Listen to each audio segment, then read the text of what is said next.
وما لنا ألا نتوكل على الله وقد هدانا سبلنا ولنصبرن على ما آذيتمونا وعلى الله فليتوكل المتوكلون. Setelah itu baru Dobit. Dobit itu apa sih? Dobit itu secara bahasa, dobit itu apa ya? Secara bahasa dobit itu ditepatkan, ditegakkan, tidak berubah, tetap. Ya, secara bahasa itu dia tidak berubah, tetap gitu. Jadi ketika ini ya, contohnya ya tiang ini, dia nggak mereng ke sana, nggak mereng ke sini, itu dobet gitu. Nah nanti di dalam tulisan istilah dobet ini juga digunakan dalam tulisan. Dobet itu kalau di dalam tulisan diberi harokat, sehingga nanti orang yang membaca tidak mereng ke sana, mereng ke sini harokatnya. Jadi diberi harokat seperti itu agar yang membaca nanti kalau fathah ya fathah, kalau kasroh ya kasroh. Kalau tidak dikasih harokat, mungkin teman-teman yang belum belajar bahasa Arab nanti ada kalanya yang fathah dikasrohkan, yang kasroh difathahkan.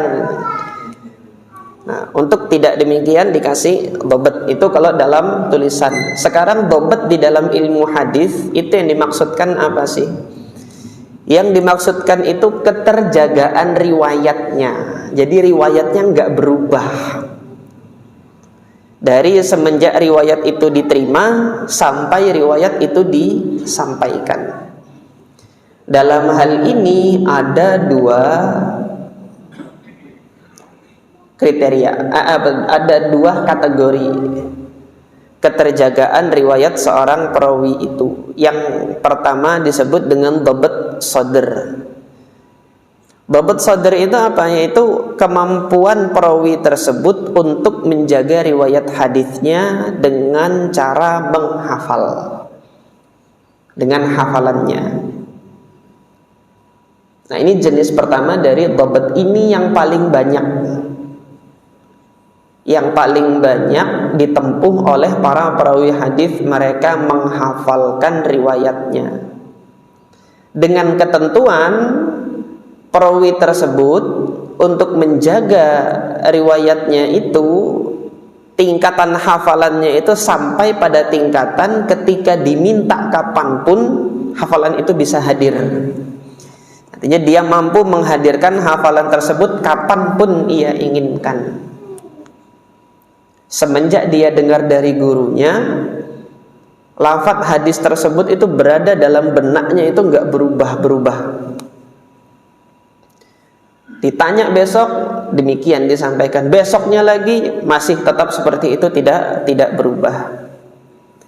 Nah, keterjagaan riwayat hadis dalam bentuk hafalan yang seperti ini, itu para ulama rijal ada yang melakukan ujiannya secara langsung. Bahkan yang diuji itu gurunya sendiri. Ini saya sampaikan kisah yang dibawakan oleh Al-Imam Al-Khatib Al-Baghdadi dalam kitab beliau Tarikh Baghdad, tentang Imam Fadl bin Dukain tadi, gurunya Imam Ahmad. Jadi oleh Al-Khatib Al-Baghdadi rahimahullah dibawakan kisah ini ketika Imam Yahya bin Ma'in. Imam Yahya bin Ma'in ini imam ilmu rijal. Beliau pernyataan beliau, hukum beliau ketika menghukumi perawi-perawi itu diperhitungkan di dalam disiplin ilmu jarh wa ta'dil. Nanti disiplin ilmu jarh wa ta'dil itu pecahan dari ulumul hadis. Nanti babnya tersendiri.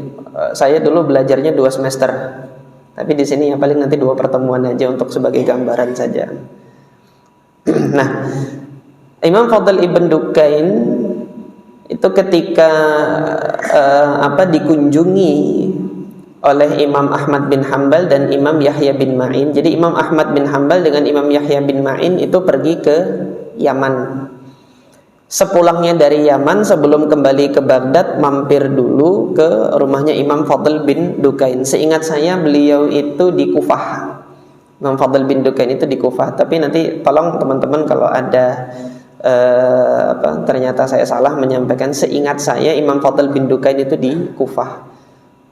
Jadi sebelum Imam Ahmad bin Hambal dan Imam Yahya bin Ma'in kembali ke Baghdad, mereka mampir di Kufah, menyempatkan diri untuk silaturahim ke tempatnya Imam Fadl ibn Dukain.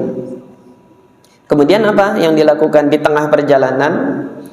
Imam Yahya bin Ma'in mengutarakan niatnya itu untuk menguji hafalannya Fadl ibn Dukain. Jadi beliau tulis 30 hadis. 10 hadis yang pertama itu hadis 1, 2, 3, 4 sampai 9 ini bukan hadisnya Fadl bin Dukain. Kemudian hadis yang ke-10 itu hadisnya Fadl bin Dukain yang pernah diambil oleh beliau dari Fadl bin Dukain. Kemudian 11, 12, 13 ini bukan hadisnya Fadl bin Dukain. Nanti hadis yang ke-20 ini adalah hadisnya Fadl bin Dukain. Demikian sampai 30. Kata Imam Ahmad bin Hambal, jangan, Fadl bin Dukain itu kuat hafalannya, enggak, harus saya lakukan. Kata Imam siapa? Yahya bin Ma'in. Ketika itu mereka dalam perjalanan itu bertiga. Jadi Imam Ahmad, Imam Yahya, dan satu lagi khodimnya, pembantunya yang membantu beliau di perjalanan itu. Ketika sampai di tempatnya Imam Fadl bin Dukain ditanyakan,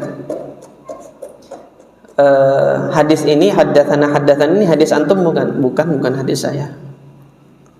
Hadis ini bukan hadis saya gitu kan. Terus sampai hadis yang ke-10, nah itu tuh hadis saya. Sampai 20 sampai 30 selesai, Imam Fadl bin Dukain curiga, ini kok pertanyaannya ada polanya seperti ini. Hadis-hadis yang ditanyakan ke saya kok berpola seperti ini.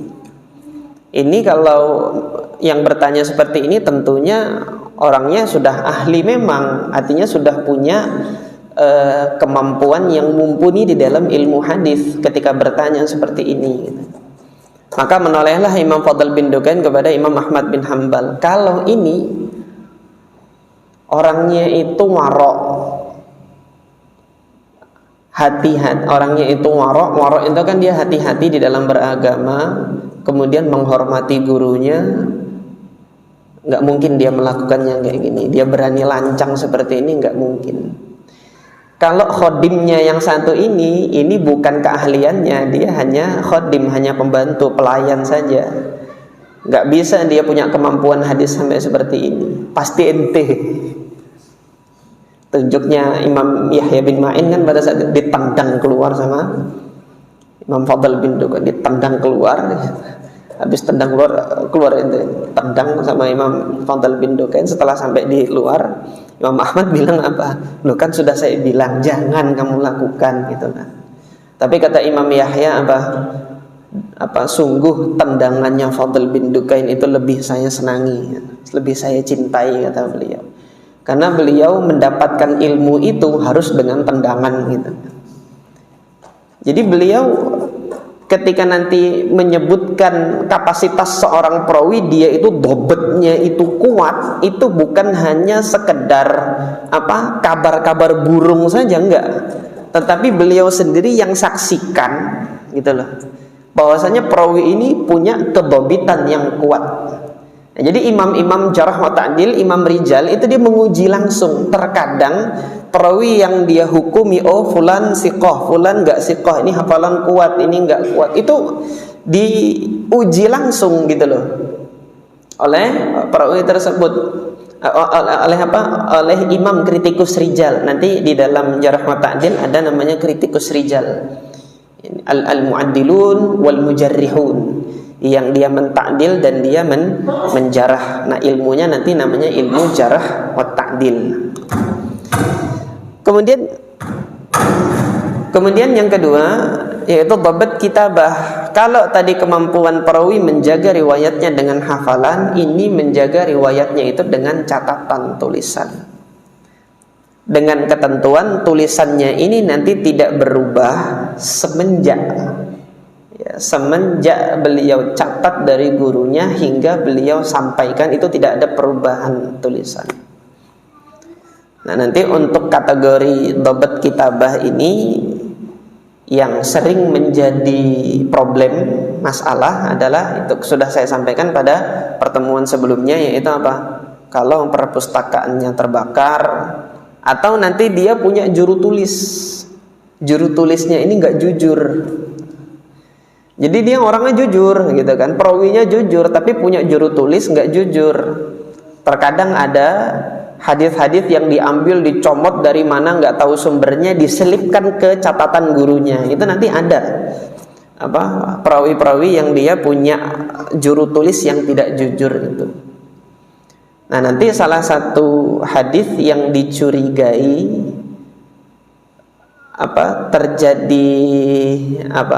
terjadi manipulasi yang dilakukan oleh juru tulis, itu diantaranya adalah hadis tentang penafian basmalah di dalam sholat yang diriwayatkan oleh Imam Muslim. Nanti insya Allah pada saat pembahasan illah kita lihat nanti contohnya itu. Jadi Imam Muslim rahimahullah ketika meriwayatkan hadis penafian basmalah di dalam Al-Fatihah ketika sholat. Jadi bunyi hadisnya kan yang disepakati oleh Imam Bukhari dan Imam Muslim, Rasulullah itu memulai bacaan sholatnya itu dengan Alhamdulillahirabbil alamin. Stop sampai sini. Kemudian ada kelanjutannya di riwayat Imam Muslim, la yadhkuruna bi bismillahirrahmanirrahim. Mereka tidak menyebutkan bismillahirrahmanirrahim, itu tambahan gitu. Tambahan ini dari mana? Oleh Al-Imam As-Suyuti ini dicurigai tambahan ini bukan dari Anas bin Malik, sahabat Nabi yang meriwayatkan hadis ini, tetapi dari siapa? Sahabat Anas bin Malik menyampaikan riwayat ini kepada Imam Qatadah ibn Di'amah As-Sadusi. Al-Imam Qatadah ibn Di'amah As-Sadusi ini buta sejak lahir. Imam Qatadah meriwayatkan hadis ini kepada Imam Al-Auza'i yang berada di Syam. Imam Qatadah di Basrah, Anas bin Malik kan di Basrah nih. Diriwayatkan kepada Imam Al-Auza'i di Syam dengan cara kitabah, ditulis, dicatat. Kataba ilayya, kata Imam Al-Auza'i, Qatadah tuh mengirim surat kepadaku, isinya ini. La yadhkuruna bismillahirrahmanirrahim. Mereka tidak menyebutkan bismillah di dalam sholatnya. Itu siapa? Nabi Muhammad, Abu Bakar dan Utsman. Itu di dalam hadisnya seperti itu. Nah, yang demikian ini dianalisa oleh Al-Imam As-Suyuti rahimahullah dalam kitab beliau Tadribur Rawi. Kalau Imam Qatadah ini meriwayatkan hadis ini kepada Auza'i dengan cara kitabah, mengirim surat gitu kan, tentunya ada yang menulis. Siapa yang menulis itu? Tidak lain juru tulisnya Qatadah. Siapa juru tulisnya Qatadah? Dalam rangkaian sanad itu enggak disebutkan. Maka di sini rantai sanadnya itu ada perawi yang majhul, yaitu siapa? Juru tulisnya Imam Qatadah.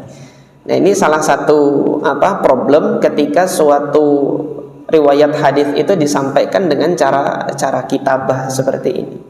Nah, nanti itu cara penyampaian periwayatan hadis. Imam Qatadah dobitnya itu dobit apa? Dia dobit sodar, hafalan gitu loh. Tetapi ketika menyampaikan hadis yang tempatnya jauh, caranya dengan catatan tulisan. Nah, catatan tulisannya ini ketika berangkat dari Basrah ke mana? Ke Syam. Itu ada jaminan enggak untuk selamat dari penambahan sana sini. Nah, di sini yang menjadi problem dan tanda tanya itu di dalam menganalisa keakuratan suatu riwayat yang sampai kepada kita. Nah, ini yang demikian ini detailnya ahli hadis di dalam menyeleksi hadis, seperti itu prosesnya, ikhwas sekalian. Nah, dua kriteria ini yaitu adalah yang dia berkaitan dengan sisi ketakwaan dan kehormatan diri seorang perawi. kemudian dhabt yang berkaitan dengan sisi kemampuan perawi tersebut dalam penjagaan riwayatnya, baik secara hafalan maupun secara tulisan. Ketika sudah terkumpul di dalam diri seorang perawi, artinya perawi tersebut sudah terpenuhi syarat adalah dan terpenuhi syarat dhabt di dalam dirinya, maka perawi tersebut dapat predikat thiqah. Dia dapat gelar thiqah gitu. Jadi gelar predikatnya thiqah. Nah, tentang predikat-predikat ini nanti akan dibahas lebih lanjut lagi pada pembahasan bab sifatu man tuqbal riwayatuhu, sifat-sifat perawi yang bagaimana yang riwayat-riwayat hadisnya itu layak untuk diterima. Itu ada bab pembahasan tersendiri nanti. Jadi pada pertemuan kali ini hanya gambaran umum yang saya berikan kepada antum. Nah, nanti secara gambaran umum kita bisa lihat seperti ini nih tingkatan-tingkatannya. Jadi untuk tingkatan ta'dil itu tingkatan pujian yang diberikan kepada perawi.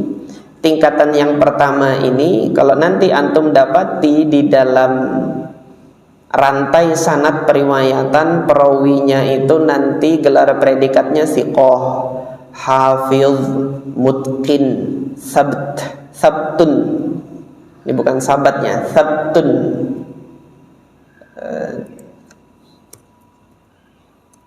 Sabtun, mutqin, sabt. Maka perawi-perawi dengan tingkat yang demikian, yang gelar-gelarnya itu thiqah, hafid, mutqin, sabat, inilah nanti yang tingkatan hadisnya itu tingkatan hadis sahih. Nanti turun grade di bawahnya, tingkatan yang kedua, ini tingkatan yang B. Tadi kan A itu kumlot. Nah, kalau kita mau gambarkan dalam dunia akademik, tingkat yang pertama itu A. Jadi gelar-gelarnya untuk mereka yang kumlot itu gelar-gelarnya thiqah, hafid, mutqin, sabat. Yang kedua nanti yang grade-nya B, gelarnya saduq, la ba'sa bihi atau laisa bihi ba'sun. Nanti kalau antum dapati perawi-perawi yang seperti ini dalam rangkaian sanad, maka hadisnya itu hasan.